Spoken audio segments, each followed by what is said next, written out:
Hi everyone, Professor King here. In this video, I will be discussing the ending of Native Country of the Heart based on the final chapters that we're reading for this section this week. Remember, if any questions arise, please feel free to contact me via Canvas messaging, via my email, on Instagram, or in my office hours. The Zoom link and the times of which are posted on both our class Canvas homepage and page 1 of the syllabus. So without further ado, I'm going to take it to the notes. We're going to have a short discussion of these notes, but I want you to keep certain things in mind as I go over these topics and ideas so that you feel as prepared as possible going into the work that you're doing for the final essay, annotated bibliography, if this is future courses, whatever combination of those I have assigned, but typically I do the annotated bibliography in the final essay. You may have one or the other, or both in this case. All right, so this is the ending of Cherry Moraga's Native Country of the Heart. This is our discussion of it. I don't like to give away spoilers because it makes it less fun. So, but I'm sure as we've been reading along with the text, we have noticed perhaps some, we foreshadowed or we've prepared for some things that were going to happen at the end of this memoir. Some we didn't expect, but some we do. So I want to talk about some of those general ideas in a broad sense, again, not to spoil anything, not to give anything away, but to help to facilitate some topic selection or decisions on where you might be going in terms of your research for the final essay. And I want you to pay close attention to the following, because these are, again, items that are brought up in this final section of the memoir.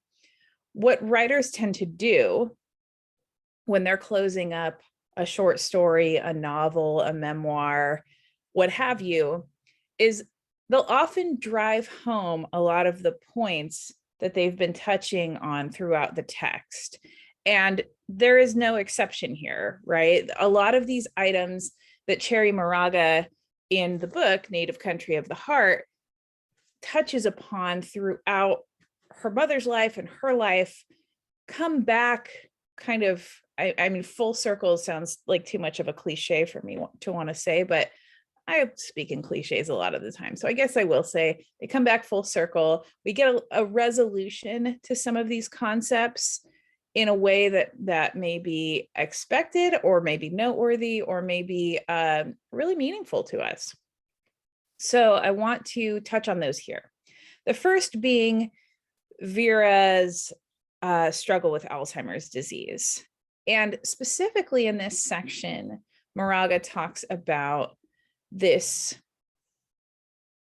seeming tension, but also this complementary nature of the spiritual versus the scientific, right? When we start to see Vera's decline intellectually as a result of her struggle with this disease, we can understand it in these very scientific ways, right? She loses certain faculties. She loses, in this section, she has hip failure. She's being monitored clearly at a facility where science is at the forefront of caring for the elderly, end of life treatment, etc. However, Moraga does not want us to stop there. Cherry Moraga also wants us to consider the spiritual ways in which we can understand this phenomenon, perhaps on a different level or on a different plane. And so she's wrestling a lot with these notions of how to interpret someone's end of life through the lens of science, or we might say empiricism, where we're talking about being able to sort of see the tangible external world. But she's also talking about her mother's essential crossing over into the spiritual realm. And Alzheimer's affords her a sort of extended, affords is not a nice word. It's not a perfect word here because it affords her an extended sort of understanding of what that path into the spiritual world might look like.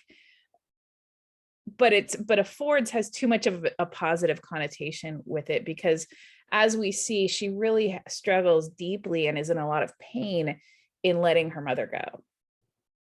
And this can bleed into other discussions we have about the privileging of certain genders over others, the privileging of certain sexual orientations, and very definitely the privileging of certain cultures over others. If we think back to our unit of post-colonialism, the scientific, right, the empirical very much sort of resides in this understanding of the West, whereas the spiritual speaks much more specifically to Moraga's own identification as Chicana, right, as someone who is of, you know, at least some of her background is of indigenous origin.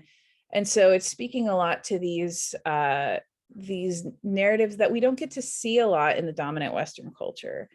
And so keep that in mind. I'll talk more about that as we go down this list. The next item is this notion of control. And control reminds us, right, or I'm sorry, death reminds us of how little control we really have in this life. How so many things are up to chance, how so much of this is chaos, how as much as we try to have routines and structures and to oversee others, whether they be related to us or at our jobs or in our friendships, etc., we really don't have that much control. And death essentially forces us to relinquish that control and to think about the ways in which we are deeply vulnerable. And so Moraga is wrestling with this, particularly in this section when it comes to things like gender and sexual orientation. Whose narratives are privileged, according to Moraga, in her own family, in the larger culture, when it comes to gender, when it comes to ethnicity, when it comes to sexual orientation, and whose voices are silenced. If we think back to her mother's funeral and what happens at the mother's funeral, and the way that narratives get sort of covered, let's say, for lack of a better term, then we're really grappling with a lot of these things.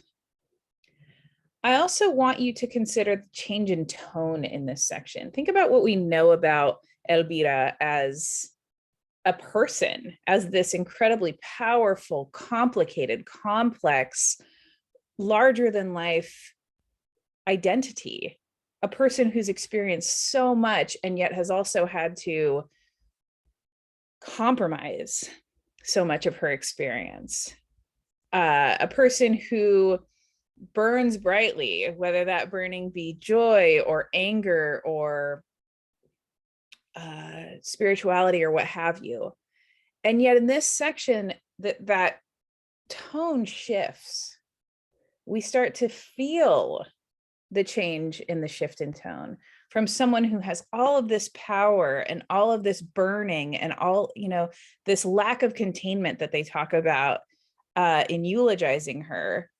And yet she's been whittled down in this section. She's crossing over, right? Her corporeal or physical form is diminishing, yet now she's, you know, becoming some other existence spiritually or what have you.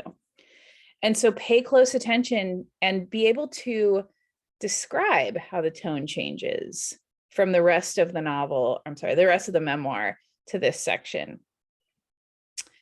And kind of going back to the notion of gender and sexuality, we talk about for lack of a better term, we talk about some whitewashing, some mansplaining in this section. And mansplaining isn't exactly the right word, because mansplaining really involves like a direct conversation between people not assigned male at birth and those who have been, and the privilege and the entitlement of those who have been to feel compelled to speak over or explain to the lived experiences of those who are not born, not assigned male birth.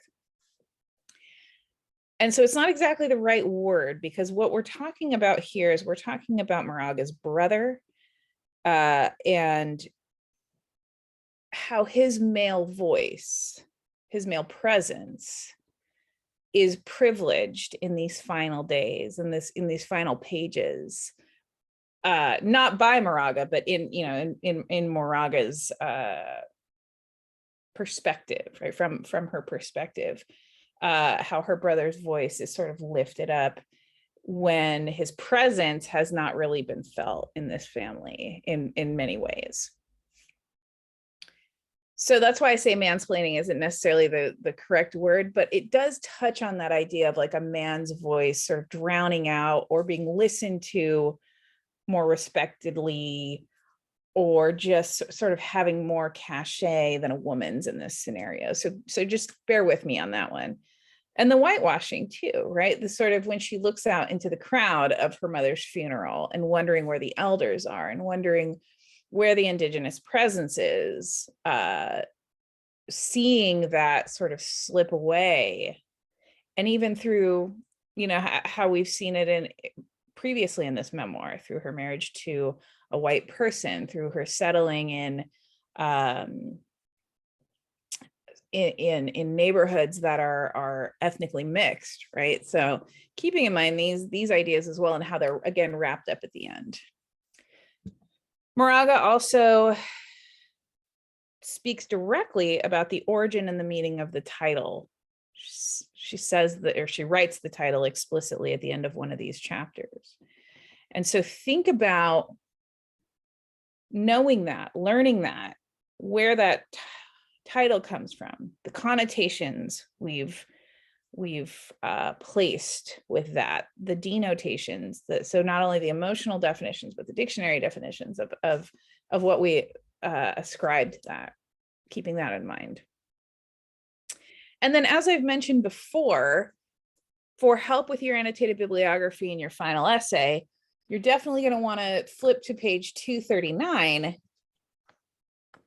and talk about, or not talk about, but peruse the selected bibliography on page 239 that Moraga provides us, because that is going to help you maybe consider some of these topics, utilize some of this research, contextualize larger ideas you had about the text in a way that is meaningful for those assignments.